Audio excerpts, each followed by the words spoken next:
Sonu room में बैठे हुए चाय पी रहा था। राहुल आता है और कहता है, यार, तुमने उस पुरानी हवेली के बारे में सुना है जो हमारे गांव के पास है? लोग कहते हैं कि वहाँ अजीब घटनाएं होती है और वो जगह बहुत भूतिया है।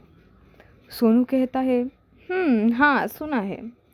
कई बार गांव के बुजुर्ग लोग ने उस हवेली के बारे में डरावनी बातें की है। वो हवेली कई सालों से बंद पड़ी है और कोई भी वहां जाने की हिम्मत नहीं करता। कहते हैं जो भी वहां गया है वो कभी लौटकर नहीं आया वापस। राहुल कहने लगता है, ऐसा क्यों? क्या सच में वहां कुछ अजीब है? मैं नहीं मानता। सोनू कहने लगता है, लोग कहते हैं कि वहां एक अजीब सी खामोशी छाई रहती है और रात के समय हवेली से रोने की आवाज़ें सुनाई देती है। कुछ लोग तो ये भी मानते हैं कि वहाँ एक भूतिया साया है जो किसी के भी पास जाने पर उसे उस जगह में कैद कर लेता है। ये बातें सुनकर राहुल जोर से हंसने लगता है।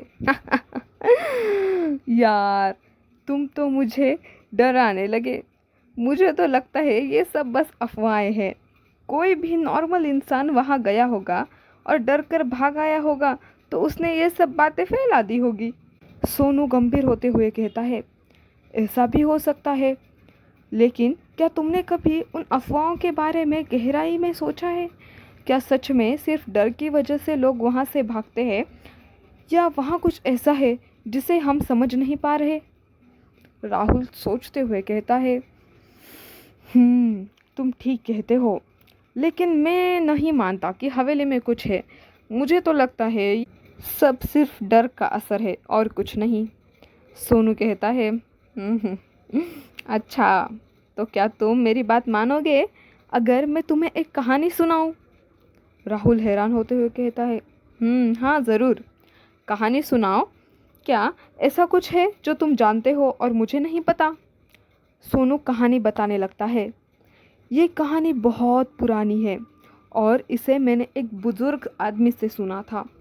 गांव के एक आदमी का नाम अरुण था। अरुण बहुत ही खुशमिजाज और साहसी इंसान था। वो किसी भी चुनौती से नहीं डरता था। वो अक्सर कहता था कि भूत प्रेत कुछ नहीं होते, बस हमारे डर की वजह से हमें लगता है। अरुण का एक दोस्त था जिसका नाम विजय था। विजय हमेशा अरुण से कहता था कि उस पुरानी हवेली के बारे में हम एक दिन सच्चाई जान कर रहेंगे। एक दिन दोनों ने फैसला किया और वो रात में उस हवेली के पास जाने लगे। रात का अंधेरा था और मौसम भी इतना अजीब हो रखा था मानो कायनात उनसे कह रही हो कि वहाँ जाना तुम्हारे लिए ठीक नहीं। पर वो दोनों नहीं माने और वो दोनों अंधेरी रात में निकल पड़े उस हवेली के पास। दोनों ने फैसला किया कि वे उस हवेली में रात बिताएंगे और देखेंगे कि क्या सच में वहाँ कुछ है या नहीं। अरुण और विजय रात को हवेली पहुँचे। हवेली बिल्कुल खामोश थी और उसके अंदर अंधेरा छाया हुआ था। हवेली की खिड़कियां बंद थी। विजय थोड़ा डरते हुए बोला, क्या हमें सच में अंदर जाना चाहिए? यहाँ कुछ अजीब सा लग रहा है। लेकिन अरुण ने उसे हंसते हुए कहा, डरो मत, कुछ नहीं होगा। बस देखते हैं क्या सच में यहाँ कुछ है या नहीं, या सिर्फ अफवाहें हैं। दोनों अंदर गए। कुछ समय बाद अचानक से वहाँ खिड़कियाँ खड़खड़ाने की आवाज़ें आने लगी।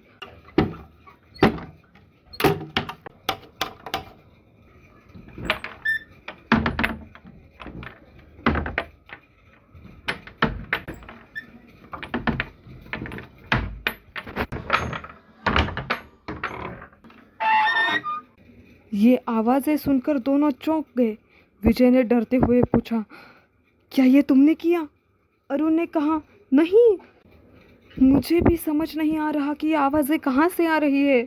विजय की हालत खराब हो गई, लेकिन अरुण ने उसे दिलासा देते हुए कहा, तुम क्यों डर रहे हो विजय? हो सकता है हवा के कारण आवाज़ें आ रही हों। लेकिन जैसे ही अरुण ने यह देखा कि कमरे का दरवाज़ा खुद ब खुद बंद होने लगा, विजय ने डरते हुए कहा, यह क्या हो रहा है? हमें यहाँ से तुरंत जाना होगा। ये सारी आवाज़ें सुन वहाँ पे एक बाबा आ जाते हैं। वो उन्हें बताते हैं कि मैं यहाँ से गुजर रहा था, पता नहीं अचानक अजीब सी आवाज़ें मुझे सुनाई दी, इसीलिए मैं अंदर देखने आया। और तुम दोनों यहाँ क्या कर रहे हो बच्चों? बाबा उन्हें बताने लगते, ये जगह काफ़ी डरावनी है, तुम्हें यहाँ नहीं आना चाहिए था। अब दोनों पूरी तरह घबराए हुए थे। अचानक कमरे में हल्की सी रोने की आवाज़ें आने लगी। विजय कांपते हुए कहने लगा, सुन रहे हो, ये आवाज़ें कहाँ से आ रही है?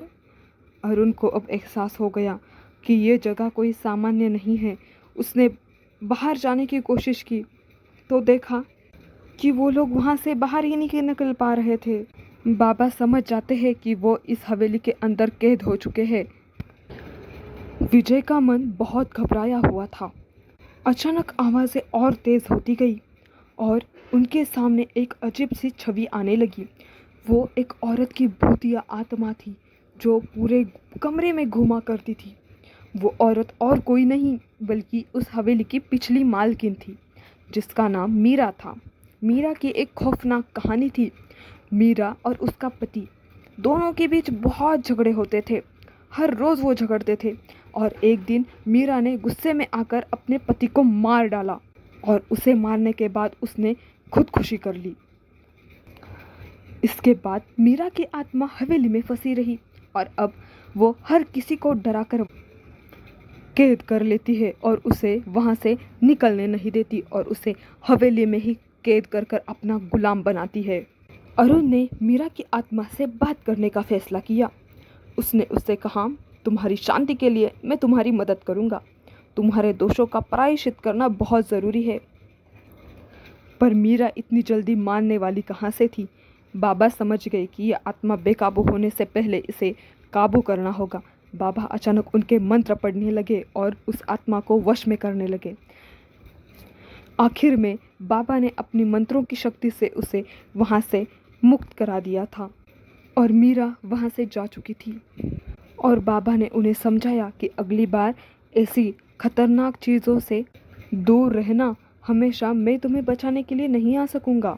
ये कहानी सुनने के बाद राहुल हैरान होकर सोनू से कहता है, तो इसका मतलब ये है कि वो वहाँ पे थी इतने सालों से। सोनू कहने लगता है, हाँ, और यही कारण था कि अरुण और विजय के बाद वो हवेली शांति में बदल गई, क्योंकि अरुण, विजय और उस बाबा की मदद से उस आत्मा को शांति मिल गई थी। राहुल सोचते हुए कहता है, ये बहुत दिलचस्प है। तो क्या हमें अपने डर से लड़ने की बजाय अपने डर को समझकर उसे शांत करने की कोशिश करनी चाहिए?